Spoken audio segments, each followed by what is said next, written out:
Ein herzliches Willkommen zu einem Video-Update, wie gewohnt, circa nach 14 Tagen, um unsere Kunden und natürlich auch die Vermittler, die hier involviert sind, dementsprechend auch auf den neuesten Stand zu bringen.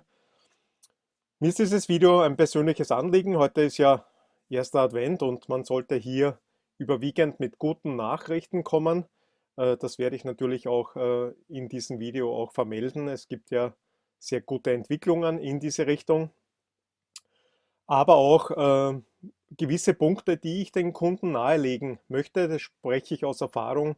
Ich habe auch mit der Frau Lenker-Beck sehr viel darüber gesprochen und sie hat ihre Unterstützung natürlich weiterhin gegeben. Was ist der Status quo, dass man sich einmal mit den negativen Seiten kurz beschäftigt?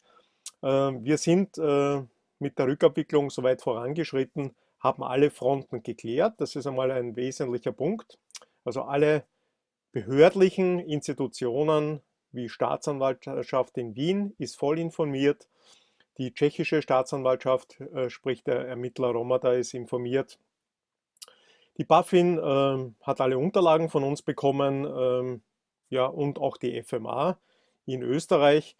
Und somit haben wir unsere Schuldigkeit getan und stehen jetzt bei einem Punkt und darum auch der Brückenschlag dann in den Bereich der öffentlichen Veranstaltungen oder Veröffentlichung der ganzen Causa. Wir haben keine anwaltliche, na, dass ich es rausbekomme, Deckung. Also die Anwälte haben ja alle die Mandate niedergelegt und das ist auch ein Punkt, worum es heute geht, was man hier berücksichtigen muss und beachten muss.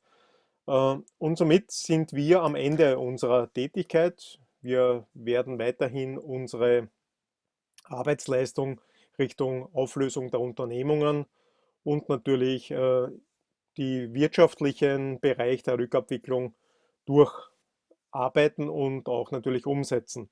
Aber generell ist für die Frau Beck und für mich auch die Rückabwicklung eingestellt, weil wir, wie gesagt, rechtlich nicht weiterkommen. Ohne Anwalt ist es nicht möglich. Das ist halt so in diesen Rechtssystemen, da komme ich heute noch zu sprechen. Und ich möchte heute die Punkte besprechen, das Versprechen, was wir abgegeben haben, wie geht es weiter? Was sind die Strategien, was wir jetzt anwenden, um Ihnen trotzdem zu helfen? Weil ja unsere Tätigkeiten hier ja am Ende der Tatsache, ohne Anwalt geht es nicht weiter. Was sind die Anwälte? Welche Aufgaben haben die Anwälte und was kann ich Ihnen aus Erfahrung mitgeben, wie Sie mit den Anwälten umgehen können? Das ist auch ein Thema heute. Wie helfen wir Ihnen in der weiteren Vorgangsweise? Habe ich einen Anwalt, habe ich keinen Anwalt? Der Punkt wird noch heute auch besprochen.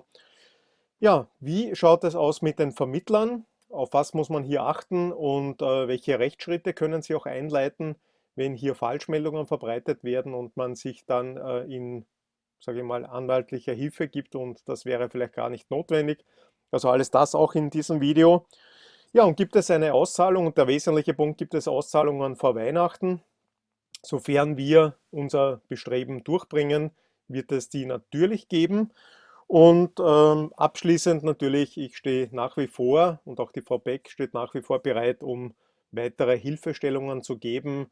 Und somit starten wir gleich einmal in den Bereich. Wir haben ein Versprechen abgegeben, dass wir die Rückabwicklung durchführen. Was ist eine Rückabwicklung? Weil mich immer wieder auch Anwälte fragen, ja, Herr Aslau, Sie können doch nicht jetzt sagen, eine Rückabwicklung findet statt. Habe ich den Anwälten natürlich nahegelegt. Was machen wir denn? Sollen wir es anders bezeichnen oder was meinen Sie damit? Also die Sichtweise von Anwälten, ist es eine Rückabwicklung oder nicht? Na, definitiv. Erstens gibt es eine Anordnung, zweitens arbeiten wir an der Sache und drittens haben wir alle Behörden, institutionellen Verbindungen und auch Anwälte und Staatsanwälte informiert, was wir tun. Wir machen das ja nicht zum Spaß und wir sind ja hier nicht in einem Spiel, wo wir mit Kunden spielen und das möchte ich auch hier festhalten. Wir haben alles getan seit 12.07., um die Forderungen, die die Kunden an uns haben, nämlich ihr Geld zurückzubekommen, auch zu erfüllen. Also bitte lassen Sie diese Spielchen, habe ich den Anwälten gesagt, ob es Rückabwicklung, theoretische Rückabwicklung, praktische Rückabwicklung, Auszahlungsvorsicht, ja. Gibt es eine Auszahlung? Ja, selbstverständlich wird es eine Auszahlung geben, nur wann wissen wir nicht. Also alle diese Dinge sind einmal sehr ja, diskreditierend gegenüber unserer Tätigkeit. Also es ist eine Rückabwicklungsabfolge, die wir einhalten. Wir decken gewisse Dinge auf. Wir schauen hinter die ganzen Strukturen und ich darf Ihnen versichern, wir nutzen diesen Begriff, um ein Ziel zu verfolgen, nämlich ein Geld auszuzahlen, sofern wir das dürfen, können oder auch nicht können. Das wird sich noch weisen, aber deswegen hören wir nicht auf und sagen, okay, ein Anwalt sagt das und wir geben jetzt eine Ruhe. Also das Versprechen, diese weiteren Schritte einzuhalten, ist dann immer ein großes Fragezeichen. Was macht der Herr Hasler und die Frau Beck? Jetzt können sie nichts mehr tun, weil sie keine Anwälte haben, weil keiner ohne Geld sie vertritt. Das ist auch klar. Wir auch kein Geld bereitstellen werden oder Kredite aufnehmen können, weil wir keine Liquidität haben. Also es ist uns nicht möglich, Rechtsanwälte einzubinden. Und somit haben wir den Weg, und jetzt mache ich den Brückenschlag zu der Veranstaltung in Berlin, den Brückenschlag zu den Klientenanwälten gemacht und haben gesagt, was wäre doch, wenn wir die Klientenanwälte höchstmöglich dementsprechend auch hier in dem Bereich unterstützen, alle Unterlagen, die wir haben, offenlegen und sie unterstützen, dass sie für die einzelnen Klienten, derzeit rund 600, die vertreten werden, an die Auszahlungsstellen bringen. Das sind diese Konten, Banken, Staatsanwälte, die auf den Geldern ja derzeit sitzen. Das ist ja nicht unser Verschulden, sondern es ist das Verschulden mehrerer Punkte. Da komme ich auch noch heute dazu. Aber ich gebe alles weiter an die Anwälte und bitte die Anwälte, dies umzusetzen. So, welche Anwälte sind das? Wir haben keinerlei vertragliche Bindung. Noch einmal vorausschickend, dass jetzt nicht wieder irgendwelche Gerüchte ins Netz gestellt werden, in irgendwelche Chats. Also distanzieren Sie sich bitte von diesen Chats, die bringen Ihnen null, weil Sie nicht die richtige Information bekommen. Dort gibt es natürlich Interessensgemeinschaften von Vermittlern, die meinen, sie müssen sich jetzt schützen. Warum? Weil natürlich die Kunden, die überzahlt worden sind und auch die Vermittler Rückzahlungsanforderungen haben. Das haben wir alles rechtlich jetzt eingeleitet.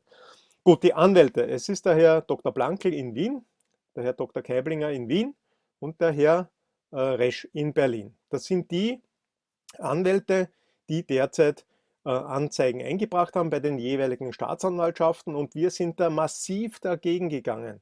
Also der Herr Dr. Plankel hat einen komplett falschen Weg eingeschlagen und hat eben den Herrn Hasler in Österreich haftbar gemacht, obwohl es gar nicht möglich ist, ihn haftbar zu machen. Und mit mehreren Gesprächen mit den jeweiligen Klagspartnern haben wir das aufgezeigt, dass hier ja nichts zu holen ist in Österreich, sondern die maßgebliche Staatsanwaltschaft und der Gerichtsstand in Brünn ist.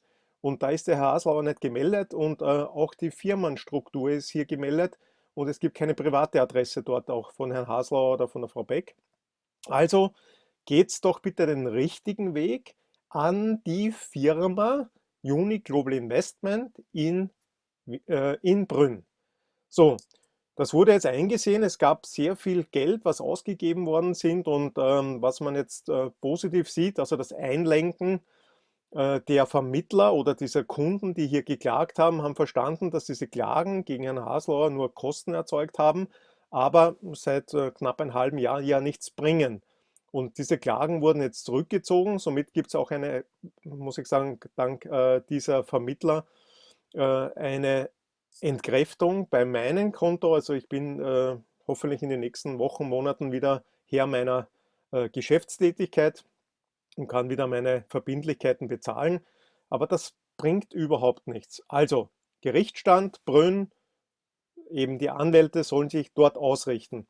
Da ich persönlich beim Herrn Plankel war und der ja von oben herab einfach nur diskreditierend über mich urteilt und sich halt sehr wichtig nimmt, habe ich natürlich dort einen Termin wahrgenommen, wie versprochen, aber ich mit den Herren selbstverständlich keinerlei Aktivitäten mehr machen werde persönlich, auch nichts besprechen und habe da einen Zwischenvermittler, das ist der Daniel Holzer, der das jetzt übernommen hat, der seinen Anwalt sagt, was er zu tun hat. Also es ist sehr traurig, aber es ist ja so. Ja? Ja, dann gab es ein Telefonat natürlich auch mit Herrn Kaiblinger. Es war die Bitte, ist in den Raum gestanden, dass ich den Herrn Kaiblinger treffe. Das war dann eben nicht so. Er hat mich angerufen und gefragt, was ich von ihm will. Sage ich, ich will von ihm gar nichts. Ich denke, Ihre Klienten wollen ihr Geld zurückhaben. Habe auch den Herrn Kaiblinger erklärt, was der Weg definitiv richtig wäre und dass er sich auch in einer Sackgasse befindet, weil klar kann man in Österreich eine Strafanzeige gegen mich stellen. Es kann auch Befragungen geben der Klienten und das ist alles dokumentiert. Das ist ja positiv, aber der Fall liegt in Tschechien. Und dorthin hat er sich nicht gewendet. Und ich habe ihm bei diesem Telefonat gesagt, dass es wichtig wäre, diesen Schritt zu gehen, um seine Klienten ordnungsgemäß zu vertreten und einen Erfolg zu haben. Und da war ich eigentlich sehr bestürzt, weil er viele Dinge gar nicht wusste, ja, und mir dann wieder klar gemacht hat, man muss den Anwälten ganz klar sagen, was zu tun ist, ja. Und das habe ich ihm gesagt und er hat dann einfach ablehnend reagiert und gesagt, ja, eigentlich braucht er meine Unterstützung nicht, er ist ja ein Anwalt. Sage ich, ist in Ordnung. Die Klienten würden die Unterstützung brauchen und der Weg, den habe ich Ihnen erklärt, kommen Sie auf mich zu, wenn Sie Hilfe benötigen. Das ist natürlich diskreditierend einen Anwalt, weil das ist ja der Herr Doktor Kaiblinger und nicht der Herr Asler, der ja nur ein Tischler oder ein Schreiner ist. Aber darf ich schon erwähnen, dass ich sehr viele Erfahrungen mit den Anwälten gemacht habe, egal in Deutschland, Österreich und auch in Tschechien. Also die drei Anwälte, Plankel, Kaiblinger und Resch. Ja, zum Herrn Resch nochmal, auch hier gibt es keine vertragliche Bindung. Er hat mich zu seiner Veranstaltung eingeladen und hat mich gebeten, das offen zu legen und darzustellen, unseren Kunden. Bitte, Sie sind alle unsere Kunden. Ja, und dass Sie Klienten eines Anwalts sind, hat damit nichts zu tun. Natürlich bin ich mit der Frau Beck angereist und wir haben natürlich keine Kosten und Mühen gescheut, um hier da zu sein, um den Kunden auch alles offen zu legen und von einer ablehnenden Haltung im Publikum bis zu einem letztendlichen Applaus und auch die Klarheit zu bekommen, wie geht es jetzt weiter. Vertritt der Herr Resch in Deutschland rund 500 Klienten. Ja? So, das sind die drei Anwälte, die derzeit agieren, aber, und jetzt komme ich zu meinen Aber, nach wie vor in die falsche Richtung, nämlich in Österreich eingebracht, das ist recht nett, ja, aber der Gerichtsstand ist in Tschechien und die Tschechen sind eine Insel der Seligkeiten. Sie kümmern sich um den Fall UGI und das war's. Ich auch öfters bin ich angesprochen worden, ja, der Anwalt kostet ja Geld. Liebe Kunden und Vermittler, jeder Anwalt bietet eine Dienstleistung. Diese Dienstleistung ist zu bezahlen oder nicht zu bezahlen. Es gibt keinen Anwalt, so wie in Amerika, der auf Provisionsbasis arbeitet. Das gibt es in Europa nicht. Der Anwalt ist ein Beauftragter von Ihnen. Und jetzt komme ich zum Handling eines Anwalts. Ich würde mir wünschen, dass Sie sich ein wenig mehr um Ihren Anwalt kümmern und die Möglichkeit bieten, die richtigen Schritte für Sie einzusetzen. Und darum mache ich auch das Video, um aufklärend zu wirken, weil jeder Anwalt vertritt natürlich sein Geschäftsfeld. Ja, es gibt ein gewisses Businessmodell dahinter, egal ob das bei Herrn Plankel ist, ob das bei Herrn Kaiblinger ist oder auch bei Herrn Resch. Die haben ihre Businessmodelle. Ja, sie leben ja von ihnen, von den Klienten, die Probleme haben.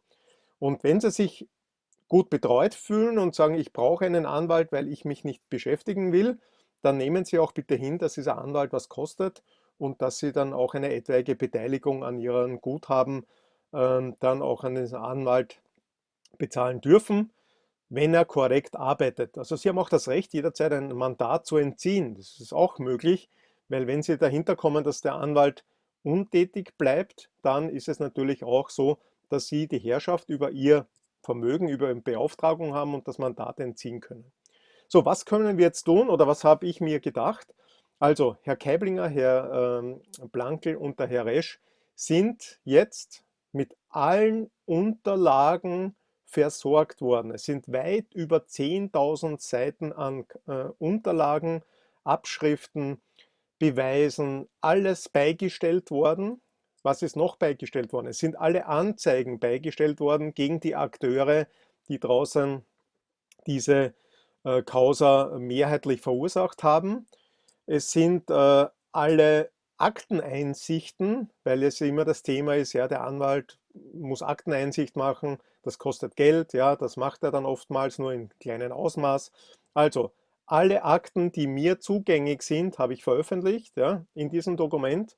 Es ist die komplette Buchhaltung der Pro MKC veröffentlicht worden, also der Anwalt hat alle Daten und es wurde auch die Aussage, die ich am 20.05.2019 gemacht habe, die unter Verschluss ist bei der Staatsanwaltschaft in Wien, natürlich auch das den Anwälten zur Verfügung gestellt. Also wir haben volle Transparenz jetzt gezeigt, Ihren Anwalt, also den 3 Anwälten, dieses Dokument, das ist ein 5-seitiges Dokument mit allen Links, allen Anzeigen, allen Stellungnahmen an die Behörden und so weiter weitergeleitet. Ich bitte Sie, Ihren Anwalt darauf anzusprechen. Ich bitte Sie, hier Druck auf Ihren Anwalt zu machen, um in Tschechien primär, in Deutschland primär, wo Sie einbezahlt haben, und in Holland primär vorzugehen. Die Aussagen der Anwälte ist so, sie sind Herr über ihr Geld. Sie haben einen besseren Status als wir als Firma, weil wir ja nur der Treuhandgeber sind. Wir haben die Gelder eingesammelt, aber das Geld gehört ja Ihnen. Und ich bitte Sie, Ihren Anwalt qualifizierten Druck auf die richtigen Stellen zu machen. Es gibt weiters alle Telefonnummern, E-Mail-Adressen von Staatsanwälten, von Ermittlern in Tschechien, Deutschland, in Österreich, wo auch immer wir Daten hatten, haben wir diese bereitgestellt. Und jetzt liegt es an Ihnen, Ihren Anwalt schon aufzufordern, a, diese Unterlagen zu sichten und den richtigen Weg einzugehen.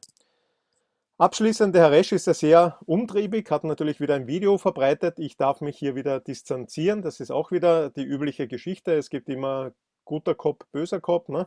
Also ich finde teilweise richtig, was er tut, aber in diesem Video erwähnt er wieder, und was falsch ist, dass wir weder Geschäftstätigkeiten gemacht haben. Ich darf nochmal darauf hinweisen, in unseren Unterlagen gibt es 5 GmbHs, die haben ein Stammkapital von 25.000 Euro, haben ein Geschäftsfeld abgedeckt und haben auch Autos verkauft, vermittelt, haben auch Supersportwagen vermietet und gekauft, haben Immobilien gekauft und haben definitiv auch getradet. Ja. Diese Unterlagen liegen vor. Inwieweit sie gefaked sind, inwieweit sie dementsprechend nicht der Wahrheit entsprechen, überlassen wir schon der Ermittlungsbehörde und nicht den Herrn Resch oder den Herrn Plankel oder den Herrn Kaiblinger. Also die Vermutungen, die man hat, sind nett, aber nochmal, es gibt eine Geschäftstätigkeit und es wurde auch ein Businessplan geschrieben, der nicht auf Fake aufgebaut ist, sondern auf nachweisliche Daten, Ergebnisse und Möglichkeiten, die es am Markt gibt. So, also Ihren Anwalt ansprechen, ein wesentlicher Punkt. So, jetzt kommt dann immer wieder die Frage von Kunden und von Vermittlern, brauche ich einen Anwalt? Ich habe 1.000 Euro einbezahlt, der Anwalt kostet mir 500 Euro, das macht für mich keinen Sinn. Bitte unterlassen Sie das auch, es macht wirklich keinen Sinn. Ich möchte nochmal daran erinnern, das Kapital, welches hier ist, ja, diese Gesamtsumme aus der Buchhaltung 17 Millionen, verifiziert sind derzeit mit Kontoauszügen und Bankanfragen von insgesamt 7 Millionen.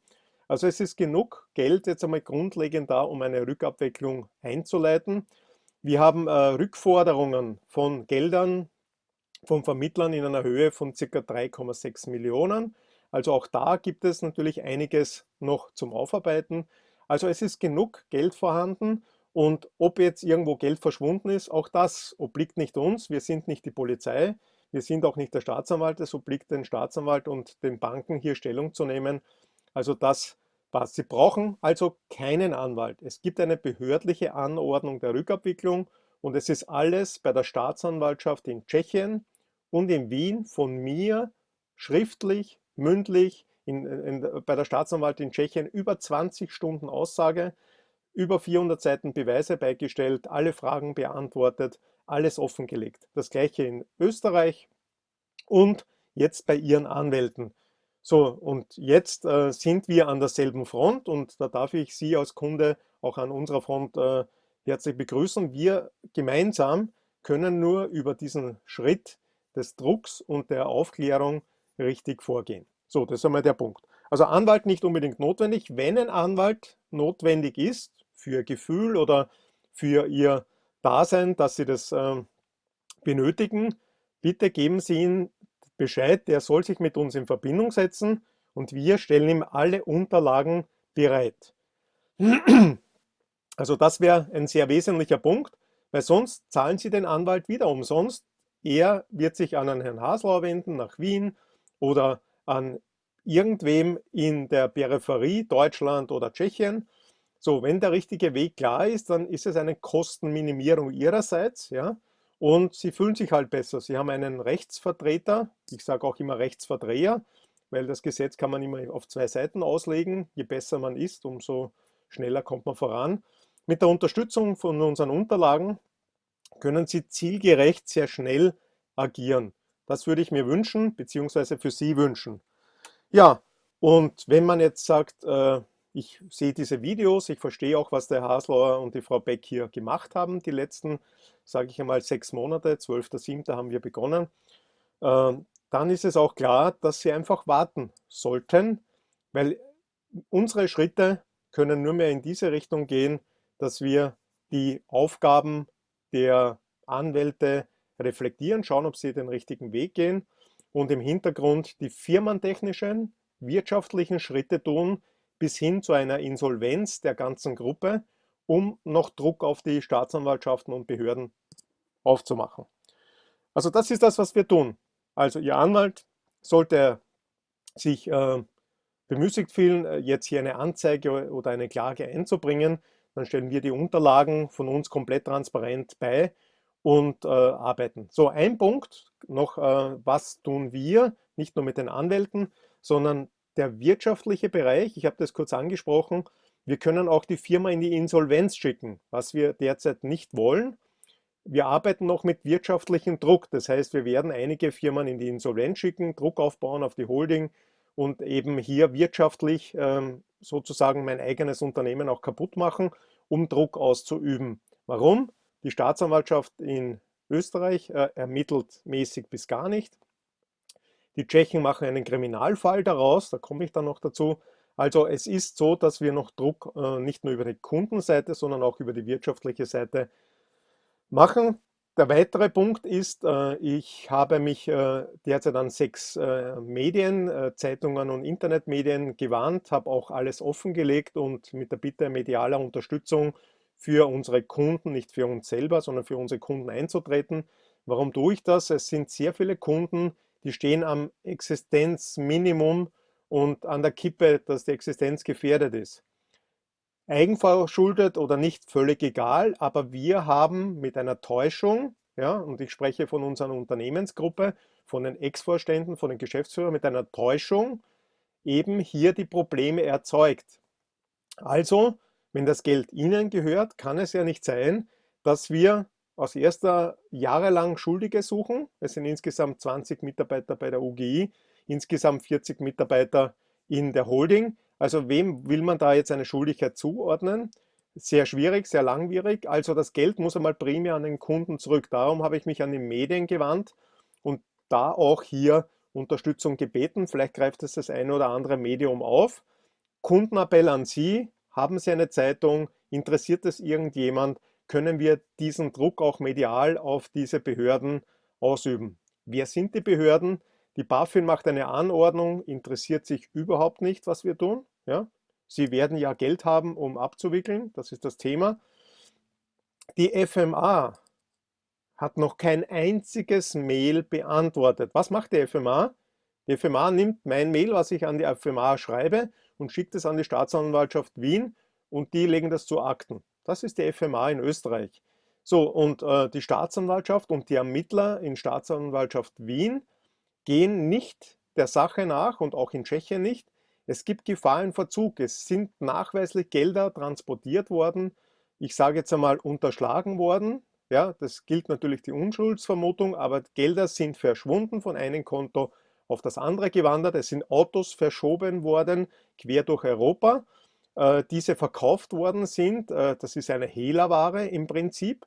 Und wenn man das meldet bei der Polizei, wird man durch Europa geschickt bis wieder nach Österreich, wo der Ermittler in Österreich dreimal angeschrieben werden muss. Es ist Gefahr in Verzug, es gibt Verdunklungsgefahr, es gibt Wiederbetätigungsgefahr. Auch hier gibt es Nachweise. Und das Letzte ist natürlich dann auch die Fluchtgefahr der jeweiligen Personen, die sich dann mit diesem Geld oder mit den ja, Beweisen einfach ins Ausland absetzen. So, diese Punkte hat man angesprochen und man wird nur immer verwiesen, wir ermitteln. Also der Herr Resch hat es auch in seinem Video erwähnt, ermittelt wird wenig bis gar nicht. Ja. Er hat Einsicht auch in die Akten in Wien. In Deutschland wird gar nichts getan. Ja. Also da gibt es Anzeigen und so weiter. Da verweist man einfach auf, wenn noch was kommt, dann können Sie sich ja melden.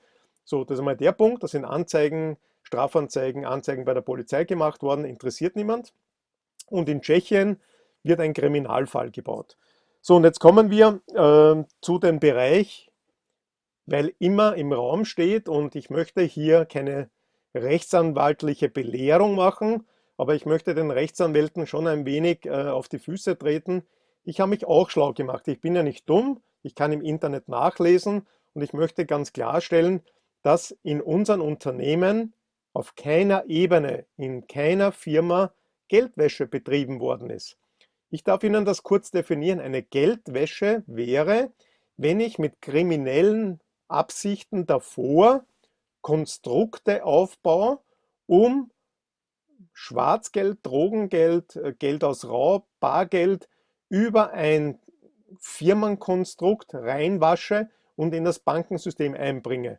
Also wenn irgendein Ermittler, ja, und ich spreche hier von Herrn Romader, ich spreche hier von Bernhard Haupt und andere Ermittler, die hier noch tätig sind, auch bei der Resch hat einen Ermittler, wenn uns das irgendwo nachgewiesen werden sollte, dann würde der Tatbestand der Geldwäsche bestehen. So, und jetzt kommen wir auf die Banken zurück, die seit 18 Monaten in Tschechien aufgrund dieses Verdachtes der Geldwäsche die Konten sperren. Aber jetzt kommt da noch ein Nachsatz, auch wegen Betrug. So, jetzt darf ich Ihnen noch einmal näher bringen, was ist eigentlich ein Betrug? Betrug ist eine Entwendung, Eigenkapital, also Kapital, was mir gehört als Kunde, gegenüber eben dem Rechtssystem. Das heißt, wenn ich keine Rechnung stelle, ich bekomme ein Geld, stecke das ein und verschwinde, das wäre Betrug. So, wir haben aber mehrfach bewiesen und auch unsere Kontoauszüge zeigen das, das Geld ist vorhanden. Es gibt auch nachweislich keinen Schaden. Wir würden auch gerne das Geld an die Kunden zurückgeben. So, und dazwischen stehen die Behörden, die Ermittler und die Staatsanwaltschaften, die daraus einen Kriminalfall machen. So, und jetzt komme ich zu meiner letzten rechtlichen Einschätzung. Ich bin ja kein Rechtsanwalt, liebend gern würde ich studieren. Da ich ja keine Matura habe, ist das nicht möglich. Also die rechtliche Einschätzung, Sie können das nachlesen, Betrug und Geldwäsche. Was sind für Tatbestände? Sind von uns nicht oder niemals erfüllt worden. Und jetzt kommen wir zu der Täuschung, die definitiv stattgefunden hat. Eine Täuschung, Vorspiegelung von Tatsachen, die nicht reell waren oder nur kurzfristig reell waren. Und dazu gehört der Fonds, die Banklizenz und die Vermögensverwaltung und die Aktien. Hier ist klare Täuschung und Vorspiegelung von Vermögen hat hier stattgefunden. So, das kann irgendwann einmal behandelt werden. Aber nochmal, der wichtige Punkt, Betrug und Geldwäsche ist nicht der Fall. Die Konten müssen sofort aufgemacht werden und somit haben wir auch, und das darf ich Ihnen heute mitteilen, auch Beschwerden bei der Ombudsstelle in Tschechien und auch in Österreich eingebracht, weil Blockaden der Konten kann schon sein 3, 4 Monate, 5, 6, 7 Monate, aber 18 Monate in Tschechien ist definitiv zu lang. Und wenn man bis dahin nichts gefunden hat und keine Anklage erhoben hat, zeigt es natürlich auch, dass keine Beweise vorliegen. Punkt aus. Das sind die Themen, die Sie auch ein wenig verstehen sollten, wenn Sie in dieser Causa Ihren Anwalt zuhören, weil diese Anwälte eben immer von der Straftat ausgehen und nie von dem Gesichtspunkt einer Wirtschaftsverkettung. Ja, das, was ja bei uns war. Es gibt ja Unternehmungen, Aktiengesellschaft, GmbHs, Geschäftsführer. Es gibt verschiedene Strukturen und keiner, und da nehme ich alle mit sich, keiner hat bewusst eine kriminelle Handlung beim Staat begonnen. Es gibt natürlich in dieser Struktur, und das auch nachweislich, Anzeigen wegen Kreditkartenbetrug, wegen Autodiebstahl, es gibt natürlich Veruntreuung, ganz klar gibt es diese Punkte, aber das hat ja nichts mit dem Unternehmen zu tun. Das Unternehmen hat einen Geschäftsführer, der ist verantwortlich, eine Buchhaltung zu machen und ein Geschäft zu führen. Ist er nicht fähig, ist er haftbar. Und egal in welcher Gesellschaft das waren ja keine Gesellschaften Limiteds in England oder in Asien oder wo auch immer, sondern das sind eben reelle Gesellschaften in Deutschland, in Tschechien und natürlich in Südafrika, in Asien. Die beiden waren aber nicht aktiv. Also ich bitte Sie, Ihren Anwalt ganz klar zu definieren. Er soll sich bitte nicht auf Betrug oder Geldwäsche einschießen, weil das ist ein Schwachsinn, sondern er soll sich für Sie einsetzen, dass er Druck macht. Ihr Geld liegt auf einem Bankkonto, das haben Sie überwiesen und Sie möchten das Geld wieder retour haben. Und da bitte ich Sie, dass Sie das einleiten. Wie gesagt, sobald ein Anwalt irgendwas benötigt, bekommt er das Dokument mit weit über 10.000 Seiten Unterlagen. Die Frau Beck und ich stehen natürlich bereit, um die Richtung genau zu definieren, wenn es ist ein sehr komplexer Fall, auch klar. Und dadurch stehen wir nach wie vor zur Verfügung und tun das. So, jetzt kommen wir, so haben wir das alles da durch. Ja, genau. Jetzt kommen wir zu unserem letzten Fall. Ich habe in dem letzten Video auch angekündigt, dass die Rückabwicklung auch einen Part mit sich bringt, nämlich die Rückforderung von Überzahlungen, weil wir dürfen ja keine Renditen auszahlen, wir dürfen keine Firmenanteile auszahlen, die aus Vermittlungen entstanden sind. Und diese Mehrzahlungen werden zurückgefordert. Wie schaut das im Rechtssystem aus? Auch hier haben wir uns erkundigt. Also wir können ganz schwer von Tschechien über Deutschland, Holland, Italien zugreifen und brauchen dort eine Firma, eine Rechtsvertretung, die diese Forderungen abnimmt, übernimmt. Da gibt es jetzt einen Beschluss in Deutschland und in Österreich. In Österreich mache ich das selber, weil ich hier ja eine Firma habe. In Deutschland macht das eine GmbH von uns. So, diese GmbH werden diese Klienten übergeben aufgrund der Rückabwicklung.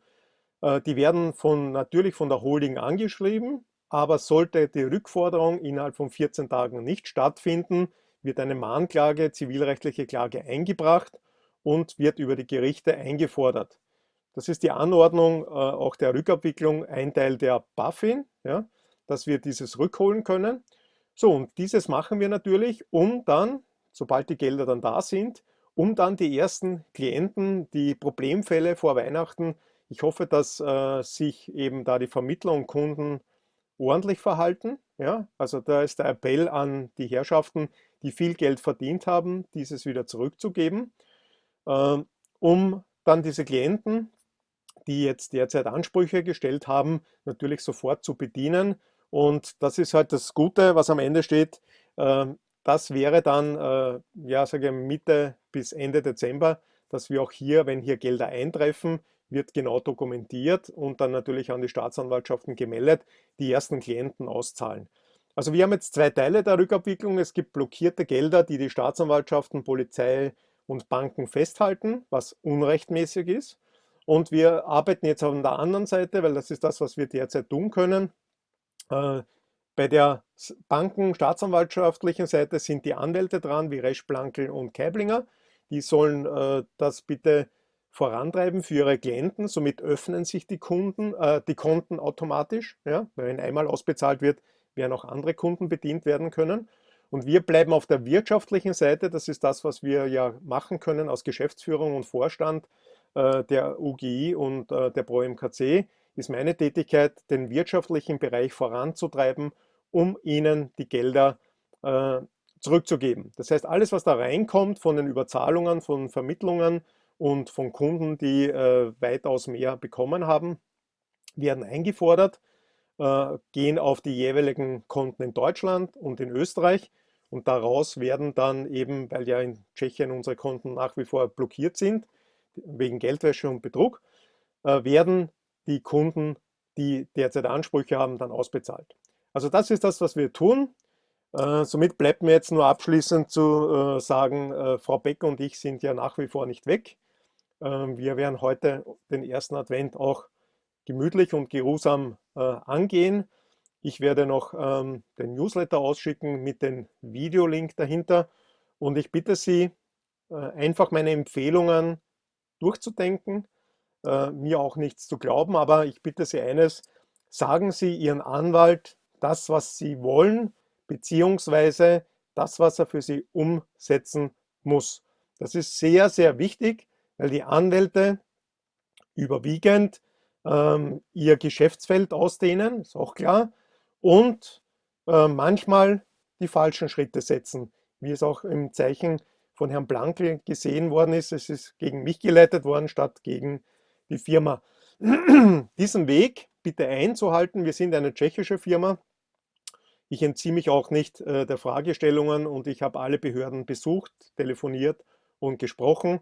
Und ich habe alles getan und auch die Frau Beck hat alles getan, um Transparenz zu zeigen. Also nutzen Sie unsere 10.000 Seiten Unterlagen. Ich hoffe, Sie können hier schneller vorankommen. Die ersten Erfolgserlebnisse werden sein, wenn die Konten geöffnet sind und Ihre Anwälte zum Ziel gelangt sind. Und auf das freue ich mich. Und wie gesagt, wir sind auf den Wirtschaftsbereich weiter tätig, machen über die Wirtschaft Druck und somit verbleibe ich, wünsche einen schönen Advent und uns allen, ja, Ihnen und mir und auch der Frau Beck, möglichst hohe Erfolgschancen. So ist es richtig. Also alles Gute, bis bald.